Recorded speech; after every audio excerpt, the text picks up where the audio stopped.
Well, hey there. So I'm going to go ahead and do another little recording here.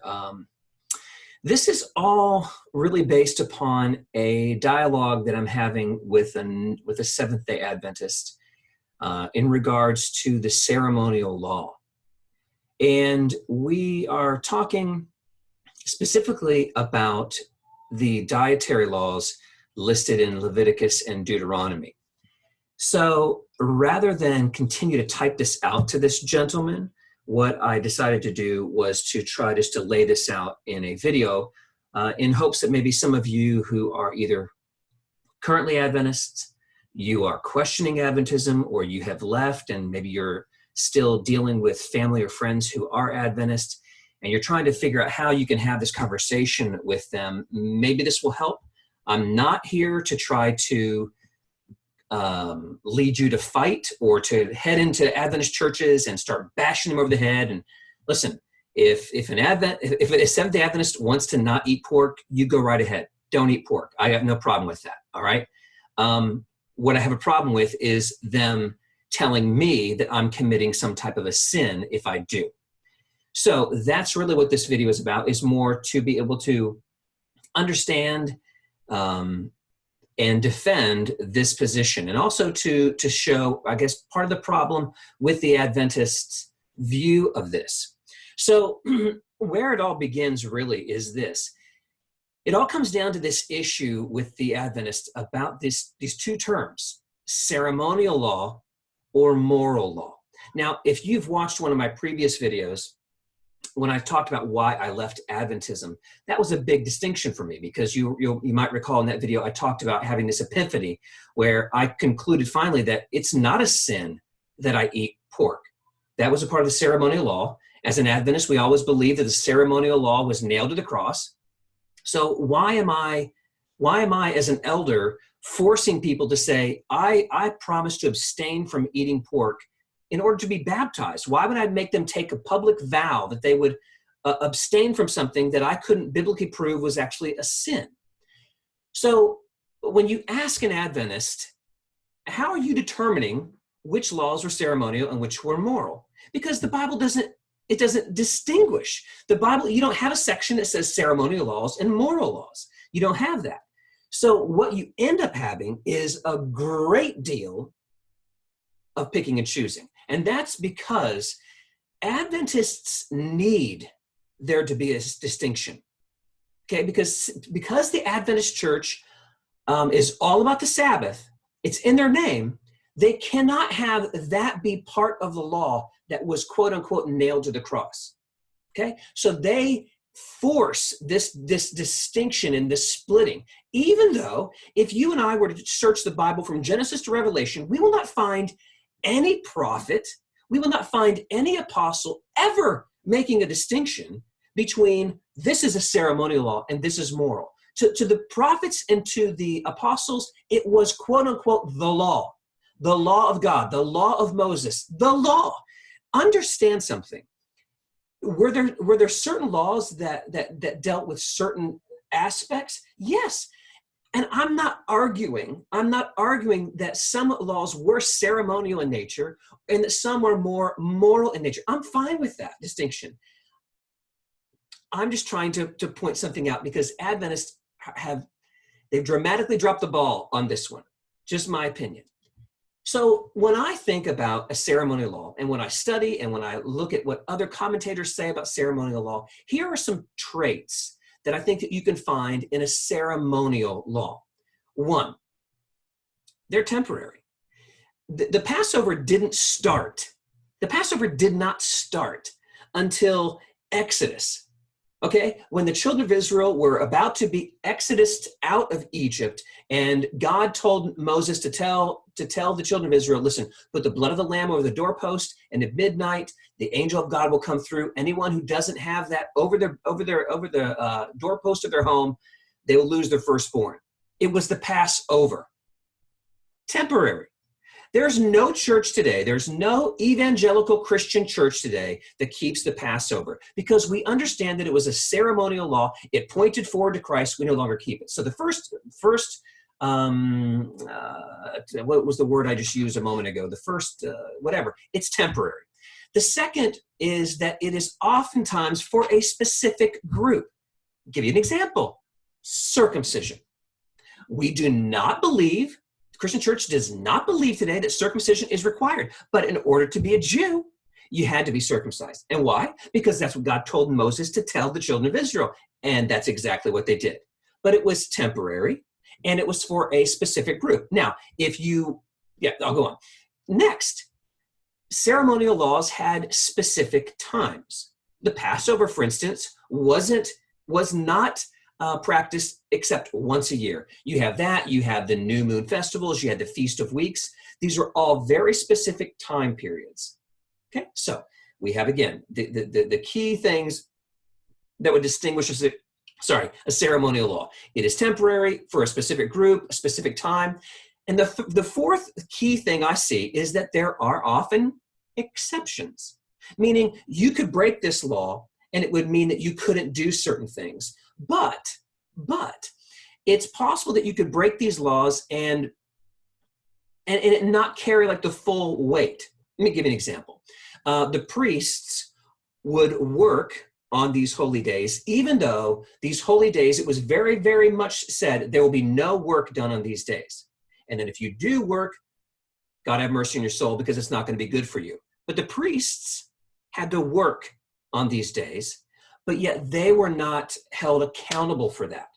Okay, so these are all the terms, or these are all the earmarks of a ceremonial law. Temporary for a specific group. It designates a specific time, and there are exceptions if some of these laws are broken. Now, when it comes to moral law, this is where there's a big change. When you're looking at a moral law, well, I have here the book Mere Christianity by C.S. Lewis. It's an old copy. And there's always been this portion of this book that I've always really appreciated, and that is Chapter 1, The Law of Human Nature. Now, C.S. Lewis begins by talking about that there's almost something within us that we know that what is right or wrong. And when somebody is confronted, like you did this wrong, they automatically try to defend themselves to say, no, I didn't do wrong. And then the person says, yes, you did. And what this indicates is that both parties are aware of this type of rule or law. And the first man is saying, you broke it. And the second man is saying, no, I didn't. They're both aware of it, all right? And so what C.S. Lewis says, he says, quarreling means trying to show that the other man is wrong. And there would be no sense in trying to do that unless you and he had some sort of agreement as to what was right, as to what right and wrong are. Now, this is the point I want to make to you. Now, this rule of law about right and wrong used to be called the law of nature. Now, and then he goes on. When older thinkers called the law of nature, when they called the law of right and wrong the law of nature, they really meant the law of human nature. Okay? The idea was that just as bodies are all governed by the law of gravitation and organism by biological laws, so the creature called man also had his law, with this great difference, that a body could not choose whether it obeyed the law of gravitation or not, but a man could choose either to obey the law of human nature or to disobey it. And then he adds this. This law was called the law of nature because people thought that everyone knew it by nature and did not need to be taught it. Okay? They did not mean, of course, that you might not find an odd individual here or there who did not know it, just as you would find a few people who are colorblind or have no ear for a tune. But taking the race as a whole, they thought that the human idea of decent behavior was obvious to everyone, and I believe that they were right. So C.S. Lewis is speaking of the moral law. You see, no one in their right frame of mind would know, oh, I'm supposed to keep the Passover. No one would know that. But people would automatically within themselves know, I shouldn't take that thing that belongs to that person, just as they wouldn't want someone to take that something that belonged to them.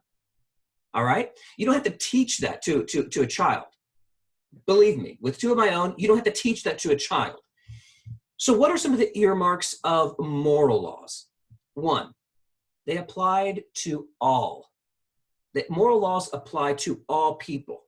You're not going to find a nation, you're not going to find a civilization in which, and C.S. Lewis talks about this, where adultery, sleeping with another man's wife, is ever okay. That's never going to be, and you don't have to teach people that. That's understood. So it applies to all. It was understood by all. They did not need to teach them to know this. The further thing I'll say is the difference, a dramatic difference between a moral law and a ceremonial law is there is no justification if these laws are broken. In other words, a priest cannot commit adultery and somehow it just be that it is excused. He cannot commit murder and it's just excused. A moral law has no quote unquote loophole by which you can break that law but yet still be considered innocent. Cannot happen. Okay, so these are the main distinctions that I would make between a ceremonial law and a moral law. Now, to an Adventist, here are some that I've heard. Not a fan of them, but here are the ones that I've heard. One, the moral law is inside the Ark of the Covenant. The ceremonial law is outside the covenant. Here's the problem. Here's the problem with that. Inside the Ark of the Covenant was the actual 2 stone tablets. The 10 Commandments were written, that were there, written by the hand of God. Okay. On the outside were the written. So as God is telling Moses and he's writing it down, that is kept outside. Now, guess what some of the stuff was that was on the outside? Guess what it was? That's right. It was the 10 Commandments. So don't think for one second that they only had one copy of the 10 Commandments, and God forbid they forget the 7th one. Well, we can't go in there. So no, so they had it inside there, and then they had one on the outside. Okay, well, Scott, what's the significance of it being inside? Maybe because it was written by the hand of God. But to simply state that because it's inside, that makes it moral, and whatever's outside is ceremonial, it is a null and void, when the fact that you realize that on that written document outside the ark they're also writing the 10 Commandments. It was all one law. We just use these terms, ceremonial and moral, to help better distinguish or to divide. So here's the problem.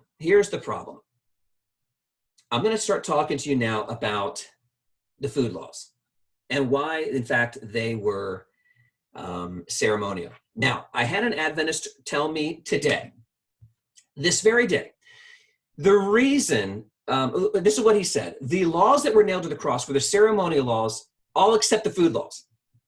Because, he said, because the food laws, those were given before. Those were given to Noah. So those predate the ceremonial laws. So we have to keep those still. Well, this gentleman referred to Genesis. This is my Bible from back in my Adventist days. So in case you wonder if I read my Bible a lot. So Genesis 7. Genesis 7 is the story of Noah. And many of you know this story, I'm sure. And the verse or the chapter that this gentleman is referring to is when Noah went into the ark, and God said, Genesis 7, verse 2, take with you 7 of every kind of clean animal, a male and its mate, and 2 of every unclean animal. Now, what they're doing is they are taking these 2 terms here, clean and unclean, and they're now automatically tying that to Leviticus. You're dealing with the book of Genesis and you're dealing with the book of Leviticus that are written some, 400 or 500 years apart. And because we have the word clean and unclean, we're automatically meaning this means that diet. That's not the case.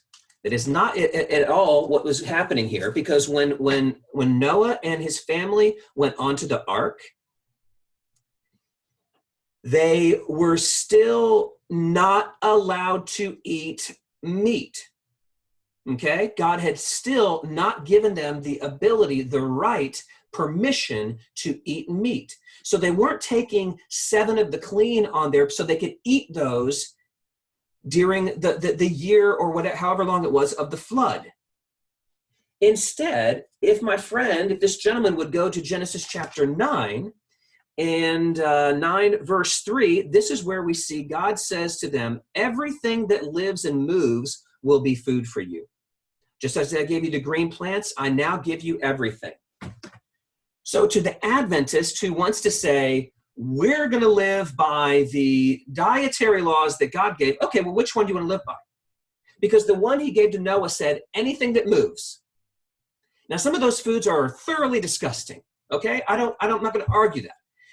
But the point is, you're trying to say unclean and clean and unclean that he gave them, that is to give them, that's to say to them, that's what you can eat. No. If God can be so specific in the book of Leviticus to tell his people what kind of foods they could eat and could not eat, if he tells them if it's cloven-footed and it chews the cuff, all that stuff, and he names it, what you can eat and what you can't eat, he could have been as equally clear here in Genesis 9. But instead, the record says that God said everything that moves. So to the Adventist who wants to say, we have to keep the dietary laws because these predated the ceremonial laws, I reject that because the word itself is saying everything that moves. That's the first thing. Now, I'm going to blow some of your minds. Without any doubt at all, I'm going to blow some of your minds. You're going to reject everything that I say right now. Without any doubt at all. You're going to reject everything that I'm going to say. But nonetheless, I'm going to tell you one more thing that I think is crucial. For a long time, I too believed that the Sabbath was part of the moral law. And as an Adventist, the reason I believed that was because it was part of the Ten Commandments. Now, as I departed Adventism and had many hours of study, many conversations with different people, an idea was presented to me about the Sabbath. And more specifically, something was presented to me about the law. Now, I'm going to start here, and I'm paraphrasing, but I'm confident if you know the Bible at all, you're familiar with this passage, where Jesus said to the law and to the testimony, everything hangs on them. All the law and the prophets hang on these two commandments. Love the Lord your God with all your heart, mind, and soul. Love your neighbor as yourself. All the law and the prophets hang on these two commandments. Love the Lord your God with all your heart, mind, and soul, and love your neighbor as yourself. All the law could be summed up in these two. Now, why couldn't God just get away with just those two? Why the 10? It would be my opinion that the law and the prophets hang on these two, which means they are a further spelling out, if you will. They are a further spelling out of what does it mean to love God? What does it mean to love your fellow man? Because I'll be honest, those two commandments are rather vague. But what the 10 commandments do is at least the first 4 commandments present to us a way in which we can practically love God. And the last 6 present to us a way in which we could love man. We love God by not taking his name in vain, by worshiping no other gods in front of him, and keeping the Sabbath, etc. The last 6 teach us how to love our fellow man by not murdering him, not sleeping with his knife, not stealing, not lying, not coveting, etc. But the bottom line is, even those 10 aren't enough. Which is why when we have the rest of the law that Moses continued to write down, we have things like God saying, well, okay, I did said that you cannot commit adultery, but I probably need to be a little more specific. I'm going to tell you right now, you should not have incest. You should not sleep with animals.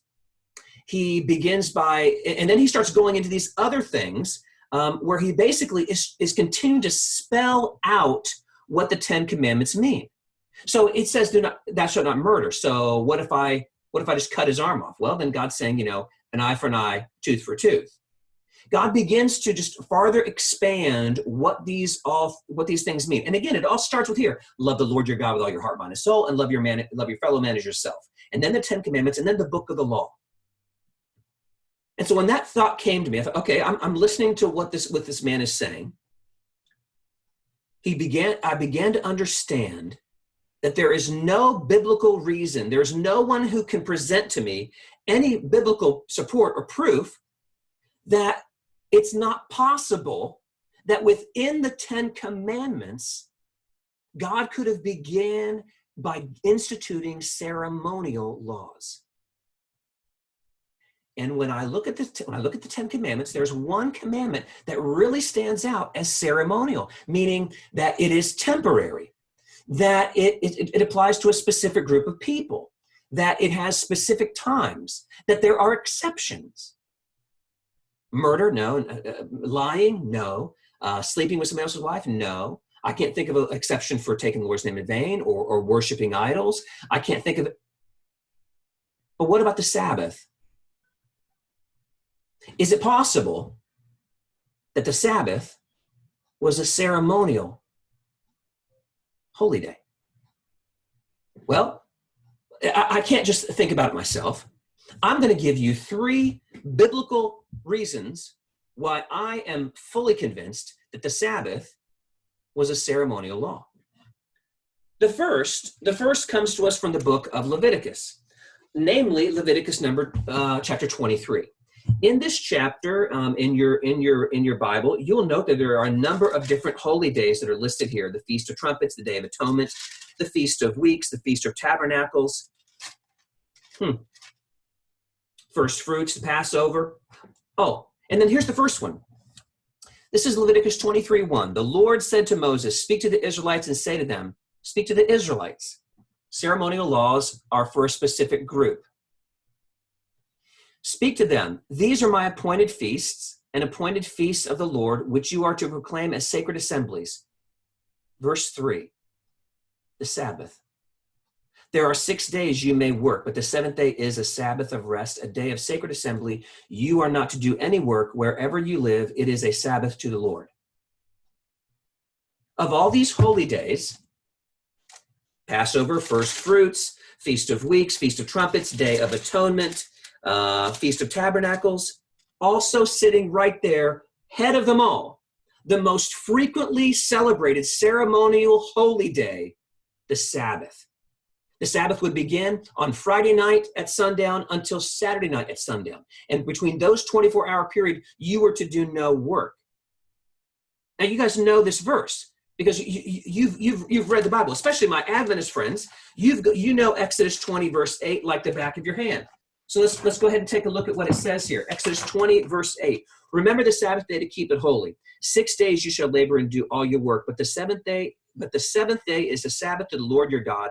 On it you shall not do any work, you or your son or your daughter, your male servant, your female servant, your livestock, or the sojourner who is within your gates. You guys know this verse. You've been reading this verse. You've been quoting this verse your whole lives. Your entire theology, your entire denomination is based upon this, the Seventh-day Adventist Church. What does the NIV say? Verse 8, remember the Sabbath day by keeping it holy. 6 days you shall labor and do all your work. But the 7th day is a Sabbath to the Lord your God. On it you shall not do any work, neither you, nor your son or daughter, nor your manservant or maidservant, nor the animal, nor the alien within your gates. Now, I said to you a few minutes ago that in my mind, and to many other scholars, a ceremonial law, the key earmarks were, 1, it is temporary. It is for a specific group. That is, it has a specific time, and there are exceptions to it.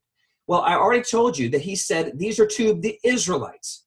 He did not say this is to all mankind. Now, the Adventist right now is saying that no, Scott. The Sabbath started in the Garden of Eden. Prove that biblically. The bottom line is the term Sabbath does not appear in the Bible until the book of Exodus.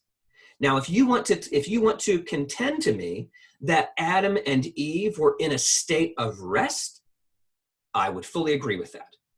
But no Adventist can provide to me biblical support to show me that the Sabbath was kept in the Garden of Eden. It simply is not there. In fact, I do not believe that Abraham nor Noah were keeping the Sabbath. Whoa, so the Adventist is going to say, but it says right here, remember the Sabbath day, and then they will go back to, they'll refer back to creation. Remember, where to go? Anyway, they will revert back to, remember the Sabbath day to keep it holy, because it goes back to the Garden of Eden. Sorry, my friends. If you want to argue that Adam and Eve were basically keeping the Sabbath entirely, meaning that they were living in Sabbath rest, I'll concede that. But if you're going to tell me that they were keeping the Sabbath, I cannot find biblical proof of that. I personally reject that idea. Why? Because I cannot prove that biblically. If you feel you can, please go ahead and let me know. I can't wait to see it. Remember something. I didn't decide to leave the Adventist church over a weekend. This wasn't something that I said, I'm kind of tired of Sabbath all the time and eating pork. That was not the case. I was an ordained elder. I was preaching numerous times a month. I was all for the Sabbath. This is not something that I just quickly came to, all right? It came with much stress and tears when I finally made the decision. But ultimately, if I can't prove it, how am I going to? I'll stop ranting now. So I'm going to tell you two reasons why I think that it is ceremonial. One, Leviticus 23 lists it along with all the other ceremonial holidays. But what about Exodus 20, Scott? Well, I said to you that it is for a specific group. This commandment tells me that it is for a specific group. Where? When it says, you will not do work, or your manservant, your maidservant, your son, your daughter, or the alien within your gates. The fact that God is distinguishing and pointing out that this applies to the alien within the gates. That means on sundown on Friday night, once the gates were closed, if an alien were still in the city, that alien would be required to keep the Sabbath. They would not be allowed while they're in here to be able to do their normal work, or they're gonna suffer for that. But the aliens outside, they are not obligated underneath this law. This again speaks to the fact that this law is ceremonial in the fact that it is temporary, it is for a specific group, it has specific times. Meaning, there's nothing wrong with doing work, but you can't work from Friday night sundown until Sunday night sundown. I'm sorry, from Friday night until Saturday night sundown. See, there's nothing wrong with working, but a ceremonial law would say these normal things have to stop during this set specific period of time, just like the Sabbath does. And if you think I'm making this up, please go back to Leviticus 23 and start reading through all the other holy days, and you will note that all these times, guess what was prohibited during that time? Work. Here's the third one.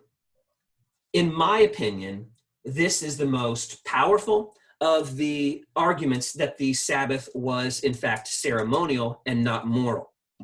And it comes from Jesus. This story is talked about by three of the different Gospels. Luke references it in Luke chapter 6, verses 1 through 5, actually 1 through 11. Mark talks about it in Mark chapter 2, all the way through chapter 3, verse 6. But I'm going to be reading this from Matthew's account in Matthew 12, starting in verse 1. This one is entitled, Jesus is the Lord of the Sabbath. At that time, Jesus went through the grain fields in the Sabbath. His disciples were hungry, and they began to pluck heads of grain and to eat. But when the Pharisees saw it, they said to him, "Look, your disciples are doing what is not lawful to do on the Sabbath." He said to them, have you not read what David did when he was hungry and those who were with him? How he entered the house of God and ate the bread of the presence, which is not lawful for him to eat, nor those who are with him, but only for the priests? Or have you not read in the law how on the Sabbath the priests in the temple profane the Sabbath and are guiltless? I tell you, something greater than the temple is here. And if you had known what it means, I desire mercy and not sacrifice, you would not have condemned the guiltless. The guiltless. For the Son of Man is Lord of the Sabbath. Now, listen, as an Adventist, I use this passage all the time. So that when I was going into a store to purchase food for a homeless man, my answer was, it is lawful to do good on the Sabbath. But make no mistake about it. I was breaking the Sabbath. It's just that God was holding me guiltless. Do not think for one second that you really are not breaking the Sabbath If you decide to do work on the Sabbath, you are breaking it. It just so happens, though, if you're doing good, though you have broken it, you are not found guiltless. And let's note something here. A few things I want you to note. Please note that Jesus never says they're not. No, they're not. When they say these disciples are breaking the Sabbath, he never defends them and says, no, they're not. He acknowledges it. He acknowledges that, yes, what they're doing is breaking the Sabbath. Yes, it is. Okay, fine. What he then begins to say is, but let me go ahead and ask you these questions. And let's take a note for a second of what laws Christ himself compares breaking the Sabbath to. He breaks it to when David goes into the temple and ate the bread of the presence, which was not lawful for him to do. What kind of law is that? I'm pretty sure that's not in the Ten Commandments. No, that's a ceremonial law. And then he goes on and he says, and you have read it how on the Sabbath, the priest profane the Sabbath and are guiltless. Again, that's not in the Ten Commandments. That is another ceremonial law. Jesus himself is saying, when you do these things, understand what you're doing. You are breaking the Sabbath. But this is how I view the Sabbath. It's lawful to do good. That's why it's lawful to heal somebody on the Sabbath. Yes, it may be technically breaking the Sabbath, but it's lawful to do good on the Sabbath. Even though you have broken the law, you are still not being held guilty of this. You are innocent. This is the point that he is making here. And here's the last one I'm going to show you. This is the inspired word of God. And I encourage you to go ahead and read this in any version that you want. And some of you are automatically going to just go ahead and rip it apart and say, oh, that's an interpretation. Something has been locked. What you need to understand is, this is John chapter 5, verses 18. This is why the Jews were seeking all the more to kill him, because not only was he breaking the Sabbath, but he was calling God his own Father, making himself equal with God. This is not John writing and saying they were accusing him of breaking the Sabbath. This is John saying they sought to kill him all the more because not only was he breaking the Sabbath, but he was also calling himself equal to God.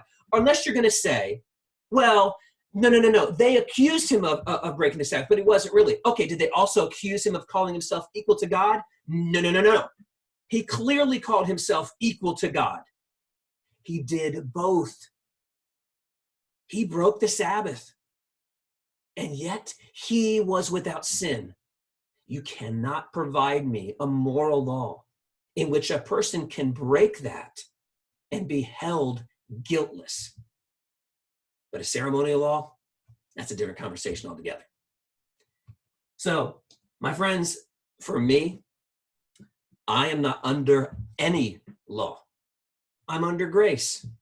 The grace of God. The grace of God is what covers me right now. Not whether or not I obey the law. You know why? Because I can't do it.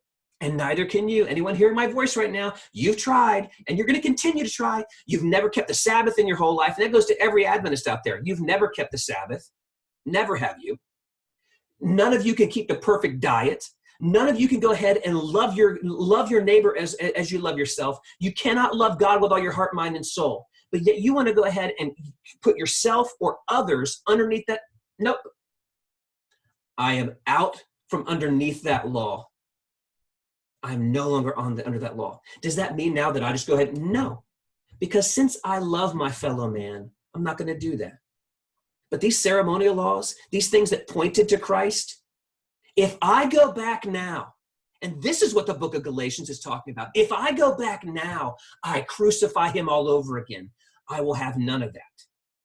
Today, I live continually in Sabbath. Today, I live in the rest that only Christ can give through faith. And because of his grace, I live there. And I no longer have to work for my salvation. I trust what he has done for me, and I live in continual Sabbath rest. Now, I know that I come off as very hot on this topic because it deeply infuriates me, the millions who have been imprisoned, never tasting true freedom in Christ because they do not understand They listen to the proof texting that the Adventist church gives, and they just stay there out of fear, out of guilt. My friends, that's not love. That is not what Christ is calling us to. So if you want to go ahead and bash me in this video, you go right ahead. If you want to encourage me, you go right ahead. It's all good for me. So anyway, that's all I got this time. We'll see you next time.